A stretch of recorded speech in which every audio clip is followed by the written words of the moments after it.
I'm here with Heather Erickson, the East Coast Team Lead for Market Access Services at TUV Rheinland, North America. Heather, can you give us a quick overview of what this video series will entail? This video series entails members of our team, Market Access across North America, talking about some of the countries that we offer services for.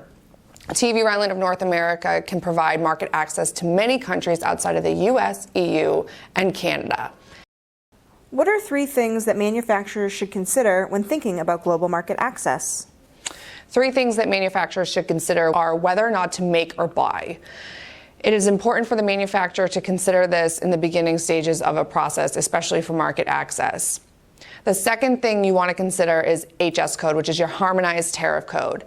In market access, we require an HS code for various countries like Mexico, Customs Union, as well as China, in order to see if your product falls under regulation. The third thing you want to consider is documentation and local rep. We offer a local rep service here at TUV Rheinland of North America, and when it comes to your documentation in the beginning of each process, your project handler will provide you a list of documentation that you need in order to gain approval in that country. And at what point during the regulatory process should the idea of market access come up? Our suggestion is that market access should come up in the design phase. Again, you're talking about making and buying modules or products that you're going to put within your product. So you want to consider what markets you're going to go in ahead of time. Keep in mind that each country has its own specific lead time. Some can be 10 days and some can be a year, all country dependent. The second thing you want to consider is costs involved. Each country has its own certification process as well as requirements, and with that comes a cost specific to its own region. What else you want to consider is the different languages that you're going to need documentation in, and as well as who the end user of that product is going to be. Some countries also require in-country testing, so you want to make sure that you have enough samples to go around.